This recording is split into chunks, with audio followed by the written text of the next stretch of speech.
नमस्कार दोस्तों। तो पिछली वीडियो में हम कहाँ रुके थे? लीवरेज पर। तो लीवरेज क्या चीज़ है यार? लीवरेज जैसे लीवरेज का मीनिंग क्या है? लीवरेज का मतलब है कि एक तरह से सपोर्ट, या मतलब जैसे लीवरेज का मतलब है कि कम फोर्स से ज़्यादा काम करना। तो लीवरेज का साइंटिफिक मीनिंग हो गया। अब लीवरेज का हम शेयर मार्केट में कैसे इस्तेमाल करते हैं और क्या इसके फायदे हैं और है क्या चीज़ मतलब।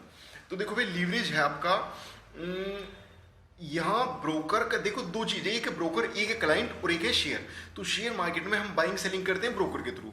अब ब्रोकर का पैसा बनता है जब हम क्लाइंट लोग ज्यादा से ज्यादा शेयर की बाइंग सेलिंग करें। अब मान ली एक बात है, अगर एक शेयर 1,000 रुपए का है, मेरे पास 1,000 रुपए है, मैंने एक शेयर बाय करा, तो शेयर मान लो मेरा ब्रोकर के पास चले गए मेरे 10 रुपए एज ए ब्रोकरेज।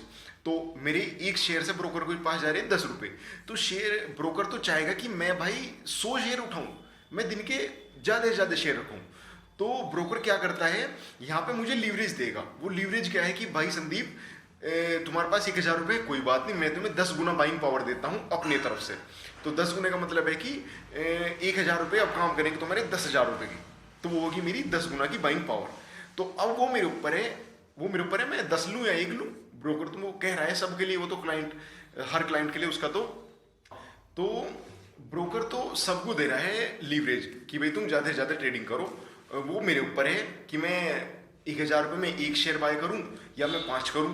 वो मेरे रिस्क रिवार्ड, मेरी ग्रीड, मेरे एक्सपीरियंस के ऊपर है कि जब नया नया बंदा आता है ना शेयर मार्केट में, तो वो चाहता है मैं ज़्यादा से ज़्यादा शेयर ले लूँ, ज़्यादा से ज़्यादा जल्दी जल्दी अमीर बन जाऊँ, ज़्यादा से ज़्यादा पैसा कमा लूँ।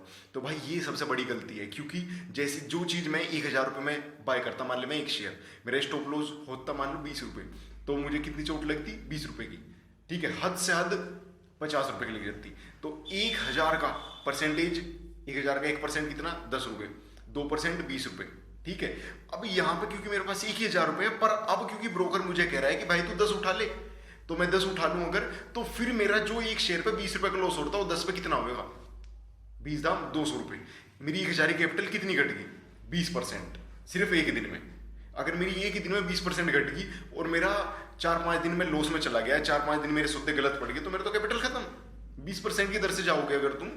अच्छा, और यहाँ पे एक और चीज है, तुम्हें पता, अगर तुम 1,000 रुपये में 20% हार गई, या 1,000 में 20% तुम्हारा लॉस हो गया, तो अब तुम्हें वापस 1,000 रुपये बनाने के लिए कितने परसेंट चाहिए? 20 नहीं चाहिए भाई। फिर तुम्हें 25% लेंगे। बोलो क्यों? क्योंकि तुमने 1,000 रुपये में हारे 20%, गए 200 रुपये, मोटा मोटी हिसाब है। देखो अब बचे तुम्हारे पास 800। अब तो तुम्हारे पास 800 रुपये के हिसाब से बढ़त होगी ना। तो 800 का 200 रुपये कितने परसेंट बैठता है? 800 का 25% है 200 रुपये। तो देख रहे, हारोगे तो 20%, सिर्फ 20% में तुम वहां पहुंच गए जहां तुम्हें वापस रिकवर करने के लिए 25% चाहिए। और अगर तुम 50% हारेंगे, मतलब एक पूरी अच्छी खासी टेबल है कि जब हम 10% हारेंगे तो इतना बनाना पड़ेगा, 20% हारेंगे तो 25% बनाना पड़ेगा। ठीक है। और अगर तुम 50% हार गए तो फिर तुम्हें डबल करना पड़ेगा।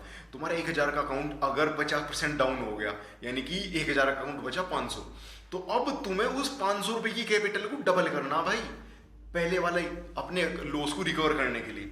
और भाई सबसे यहाँ पे शेयर मार्केट में क्या कहानी है ना लोगों की, नए नए ट्रेडर्स की, मेरी भी यही थी। मैं भी कुछ अलग नहीं हूँ। शुरू में आवेंगे, पैसा हारेंगे, फिर हारते हारते क्या कर लेंगे, अब नहीं सीख सकता मैं। क्यों? क्योंकि अब तो मेरा लॉस इतना हो गया, मुझे पहले उसे रिकवर करना। सीखने का टाइम नहीं है भाई मेरे पास। मैंने तुम्हें पहले भी अपना एक दोस्त का एग्जांपल दिया था। वो यहाँ पे पिछले 8-10 साल से, मतलब 2010 से घुसा था वो, और अभी मेरी उससे बात होती रहे, वो अभी भी लॉस कर रहा। उसने ना तो कैंडलस्टिक पे ध्यान दिया, ना प्राइस पैटर्न चार्ट पे, ना कुछ नहीं। बस उसका अपना ही गणित है कि भाई 50 हो गया तो 80 पे रुकेगा प्राइस, 80 हो गया तो अब जस्ट 100 से पलटी मारेगा। पता नहीं क्या हिसाब किताब है उसका टेक्निकल एनालिसिस कुछ नहीं है, मतलब ना टेक्निकल ना फंडामेंटल, बस पैसे आ रहे हैं, लगा रहे हैं 10 साल बाद आज भी। तो भाई ऐसा नहीं है कि तुम अगर सीखना नहीं चाहोगे तो अपना आप से बिल्कुल नहीं सीखने की। अगर तुम सोचो कि मैं अपना आप सीख लूँ, बिल्कुल नहीं, एफर्ट तो करने पड़ेंगे। और मार्केट में जब सौदा लगा होता है ना, जब अपना रियल पैसा लग रहा होता है, तो उस वक्त सीखने पे कोई ध्यान नहीं देता, ना जाता उस तरफ ध्यान। भाई पैसा दिख रहा, अभी तो लाल हो रहा, अब हरा हो गया, कोई 100 बन गया, अब 200 बन गए, 1,000 बन गए, वो 5,000 बन गए, काटते काटते उस टाइम तो ये रहेगी मेंटलिटी। कभी भी तुम रियल लाइव अकाउंट में लगा के टेक्निकल एनालिसिस कर ही नहीं पाओगे फिर, क्योंकि दिमाग हमारा पैसे को देख के तो यहाँ आ रहे हैं हम, और वहाँ पैसा घट रहा बढ़ रहा, तो तुम्हें क्या लगेगा, तुम वहाँ पे सीख लोगे? डेमो अकाउंट पे सीखता है इंसान। पर हाँ, डेमो अकाउंट की अपने आप में ड्रॉबैक्स ही हैं भाई, कि डेमो अकाउंट में हमारी साइकोलॉजी जो है ना, वो अंदर वाली वो नहीं आती, क्योंकि वहाँ कितना ही बन जाओ। एक बार मैं डेमो अकाउंट पे काम कर रहा, और मैंने कॉल ऑप्शन लिए, कोई फार्मा कंपनी के मैंने ऑप्शन लिए थे, नाम भी बताऊँ तो सिप्ला के। तो सिप्ला के मैंने कॉल ले ली, और लोड भी पता नहीं मैंने कितने उठा ली, 20-30 लोड उठा लिए, ओ कॉल की। और मैं एक हफ्ते को गायब, मतलब मुझे पता ही चला कि मैंने एक हफ्ते, मुझे उसे देखना भी, क्योंकि मेरा पैसा थोड़ा ही है। मैंने एक हफ्ते बाद देखा तो वहाँ बन रहे 40 लाख रुपए भाई साहब। और मेरे अंदर एक तरह से वो बन गया कि यार संदीप, जब तेरे डेमो में बन सकते हैं तो रियल में बन सकते हैं। पर क्योंकि भाई डेमो में मैंने कोई एनालिसिस करके ही नहीं लिया था, बस मन कर रहा था ले लूं, और लेके मैंने डाल दिया, फिर भूल गया। ठीक है, तो ये चीज आप लीवरेज की समझे। लीवरेज आपको, अगर लीवरेज ज्यादा भी मिल रहा तो भाई जरूरी थोड़ी मैं सारा यूज करूं। अपना अकाउंट यूटिलाइजेशन अपने स्टॉप लॉस से डिसाइड करो कि तुम्हारा लॉस प्रति ट्रेड 1% से ऊपर तो हो ही ना। 1% वाला सीन तुम्हें अभी समझ नहीं आने का, जब तक तुम्हारा अकाउंट छोटा है। जब तुम पहुंच जाओगे 10-20 लाख पे, तब समझ आओगे कि हाँ यार 1% 2% पे भी काम होता है। और मैं फिर कहूंगा भाई, अपना प्रति ट्रेड, अगर तुम इंट्राडे में कई सौदे मार रहे हो, जिसे हम जॉबिंग भी कहते हैं कि भाई छोटे छोटे सौदे मारे, दिन के 10 सौदे मार लिए, 10 सौदे इन आउट, तो आप अपना स्टॉप लॉस 1% से भी कम, 0.5%, 0.25% ही रखो। क्योंकि वहां पे जितनी ज्यादा तुम, भाई एक चीज बताऊं, जितनी ज्यादा तुम मार्केट से छेड़छाड़ करोगे, ज्यादा इन्वॉल्वमेंट करोगे, उतना ज्यादा तुम्हारा लॉस होने की संभावना बढ़ जाएगी। ये स्टेटिस्टिकली प्रूव हो चुका है। तो इसमें कोई दोबारा से कुछ करने की ऐसी जरूरत नहीं है कि मैं करूं और करके देखूं ऐसा कुछ होगा क्या, ऐसा ही होता है। जितना कम इन्वॉल्व करोगे मार्केट के साथ, स्विंग ट्रेड करो। हफ्ते में अगर तुम 3 या 4 ट्रेड मार रहे या इंट्राडे भी कर रहे अगर तुम, तो इंट्राडे में मान लो कि भाई अगर मेरे आज 2 सौदे गलत हो गए, आई एम डन, अब नहीं करूंगा मैं, अब कल करूंगा। ठीक है, हफ्ते का ऐसे अपना स्टॉप लॉस डिसाइड कर लो कि मेरा अगर हफ्ते में 5% चला गया तो बस अब नहीं करूंगा।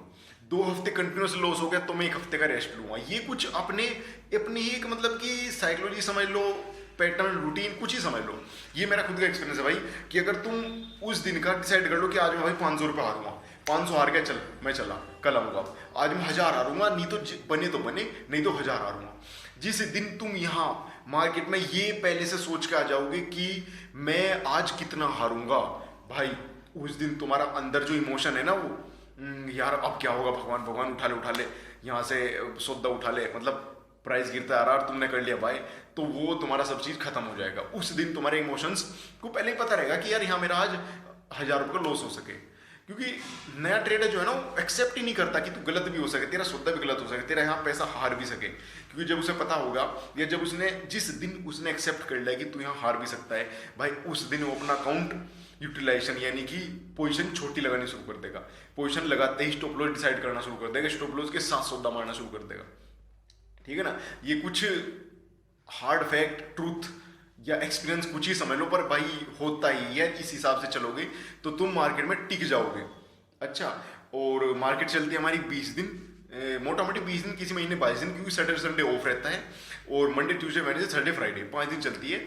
और इंडियन मार्केट जो है ना, निफ्टी बैंक निफ्टी वाली इंडियन शेयर मार्केट की टाइमिंग है 9 बजे से शाम के 3:30 बजे तक, जिसमें आपका 9:15 सौदा स्टार्ट होता है और 3:15 पे कट जाता है इंट्राडे वाला। नहीं तो मार्केट में चलती है 3:30 बजे तक बाइंग सेलिंग।